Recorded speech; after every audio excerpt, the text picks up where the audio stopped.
Hello everyone, VJ's32 here, back again today with another how to play, technically two. I'm going to have two videos up today for two versions of Park Life. This one we're looking at right now is Park Life, the People Edition, the Deluxe People Edition, from Charming Games Collective, designed by Dylan Coyle, art by Castilla and Andre Ibrio, I think I pronounced that correctly. And it's a game that plays wonderful players, ages 8 up, about 30 minutes. The other version is the Hedgehog Edition. The People Edition, this one is um, a bit more challenging, I believe, and the other one is a bit more family friendly, is kind of the main difference. In the Deluxe Edition, you get the game itself, which is a deck of cards, and there's an expansion with some additional cards. And there's also some nice wooden pieces. This is like a first player marker, a bus, and some fruits, some berries, which is for one of the expansions. And in here we get the game and the rules in this little booklet. You have some reference cards. Each player can get a reference card that is double-sided with icons and whatnot, information. And you get a first player marker. So I kind of like the wooden train that comes in here that you can use in its place. Anyway, doesn't matter. In the game, it's a trick-taking game, but it's kind of a trick-taking game in reverse almost, because it is the lowest card played on suit. That will win the trick. That being, whichever suit was led, whoever plays the lowest card in that suit wins the trick. Um, and there are also some special cards. Now, all the suits, there's 5 suits. They're all based on element, or weather. So you got like windy, sunny, rainy, cloudy, I believe that is, and snowy. And all the suits run from 1 through 7. But there's also some special cards. You have a bunch of zeros, which are wild cards that can be any of these suits. And then you have some other special cards. You have these 1x cards, one times cards, in which when you play this, the value, if at the start, will be 0. Basically, it's a 0 of that suit. However, if I already have, let's say I won a trick and I have this 7 somehow, or maybe I also have this. So if I have one card of this orange suit, or whatever suit it is, it's to become a value of 1, because there's one card. If I have a wild card, this would make it a value of 2. If I had another card, it would make it a value of 3. So this is going to be 1 times however many cards of that suit I have won. And that also happens during scoring later on. So later on, if I have this, I would get 3 points. If I happen to have a second one of these, then I'm going to get 1, 2, 3. Well, technically 1, 2, 3, 4, and then I get 1, 2, 3, 4, I believe. So that's how the 1x kind of works. It basically is, the value is determined by how many cards you have of that suit. The other card that this game has in each suit is these cards. This is going to take the value based on however many cards of this suit your neighbors have. So if the person on my left and my right each have a card of this suit, I would get a value of 2. However, if they don't have any cards, it just becomes a value of 0. It has nothing to do with how many cards you have won. So if I had one card already won, this doesn't affect the value. It's only the neighboring cards. And again, that works in the same way for scoring at the end of the game. So anyways, let's get into how we play this game. So again, we got 0 through 7 in each suit. You get 5 different suits slash weather types. And that's actually not cloudy, it's foggy. My apologies. text about the 1x set, number of matching icon cards you already won, and then neighboring sets, how many neighbors have matching icons. And the wilds can basically be anything. And to call each trick, they call a sale. Determining that's what they call it. It's a sale. So it's a trick, but it is a trick. And you're going to be playing 3 rounds. Whoever has the most points after 3 rounds wins. So the amount of cards you're going to deal out is dependent on the player count. I'll just show you that. So let's say if we do 3 players, it's 10 cards each. I'll show you the expansion again in a bit. So we'll do 3 players.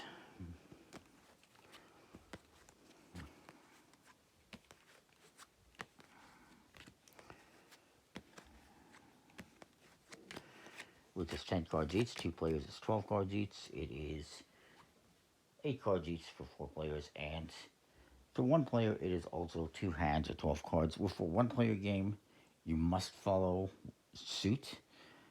However, if you're doing non-solo mode, it is a may follow game. So I'm going to lead. Maybe I play this one. Maybe I play this orange 4. This player may follow the suit. He doesn't have to. However, if you do not follow the suit, you will not win the trick. And since, well, he has a lower card, he might as well follow and try to win the trick. Because it is the lowest card played of the suit that was led that wins the trick. This guy decides, you know what, I will play this too. So whoever plays the lowest card of the suit led, or the on suit, as they call it, whoever played on suit and played the lowest card, wins the trick. Everyone else will discard the cards. This player gets to keep the card for the scoring pile. That's why he played a 2. He could have played a 0, but then he would have had 0 points. And then there's one other thing to point out. On the side of each card, there is a symbol of 1, 2, or 3 cards. If you win a trick, you have to discard however many cards it says on it. So this is 1 discard. So you would have to discard 1. So maybe he discards this blue 5. Then, you win the trick, he gets to lead the next one. So maybe he says, you know what, let's do pink. And I'm going to play. I don't want to follow pink. So I will play this one. And this guy will follow. Plays the lowest card, so he's going to win. He has to keep this. These get discarded. And again, he has to discard 1 card. So he says, you know what? I will discard this pink 4. Oops. And then he's going to lead the next trick. Maybe he leads this blue. This guy plays this one. And then I will play... I'll just play this one. So again, this is going to have a value of 0. But it doesn't matter because I did not play on suit, so it doesn't matter. Actually, technically, I should probably play... Well, I'll stick with that decision. This one is going to be the value of whatever cards me and that other player have in a collection of this suit, a snow. But nobody has any cards, so that means the value is 0. So he played the lowest card on suit. He wins the trick, and he gets to collect this card. But he has to discard 2 cards, and these ones get discarded as well. So he will discard, let's say...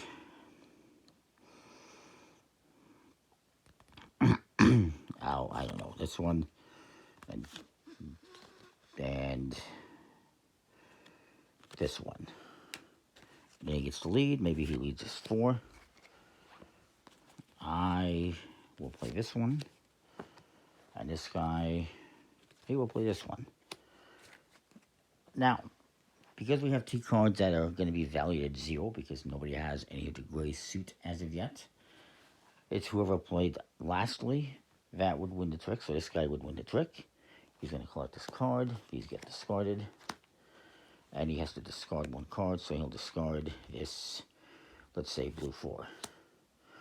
So actually he's going to lead, maybe he leads this one. This player cannot follow. Well, technically he can't. He can play this, and it becomes a 0 of whatever suit was played. So maybe he does that.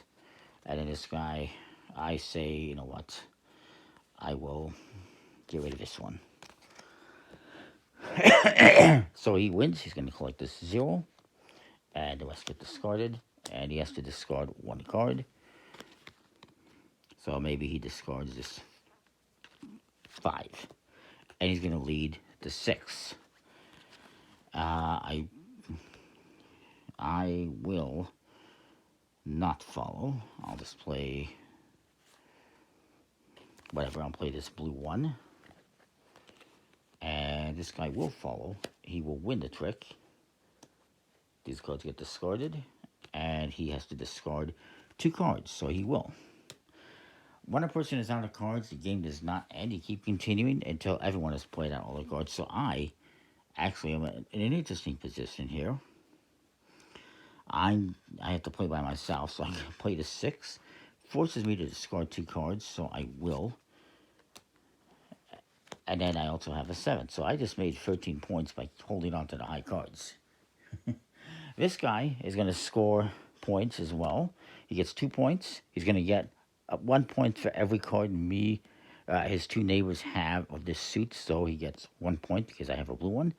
And this actually counts can be counted as an orange. So technically you would have, it still has 2. It doesn't really affect them there that much, but yeah. And then this guy would have 7, and then this is just 1 times. He just gets 1, so he has 8 points. This guy has 2, 3 technically, sorry, and I have 13.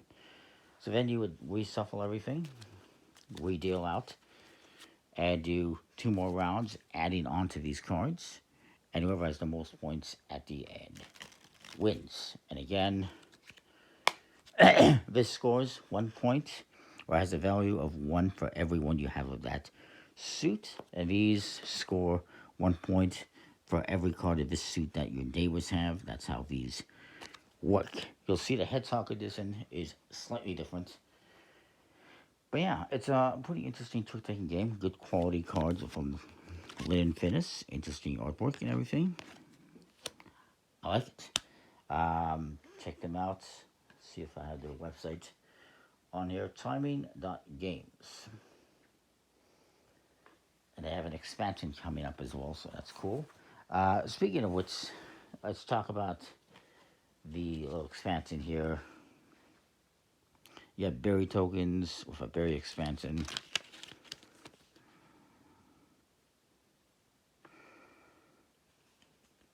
And the way it works is you can use these berries to reduce the amount of cards you have to discard. So instead of discarding 3, you just discard 2 or 1 or whatever. But any berries you have that you don't use are going to be worth 2 points at the end of the game. These are 2x cards, so instead of being times 1, this would be times 2 points, double the points instead of just times 1. And then there's also wild cards that have values of 1 through 7 instead of just being 0. So definitely changes things up. There's a variety of expansions that you can use, and you can play with some or perhaps all of them. So yeah, that is the People Edition of Park Life. And comment, like, subscribe, let me know what you think. Make sure you check out the other video for the Hedgehog Edition. And we'll see you. Thanks for watching.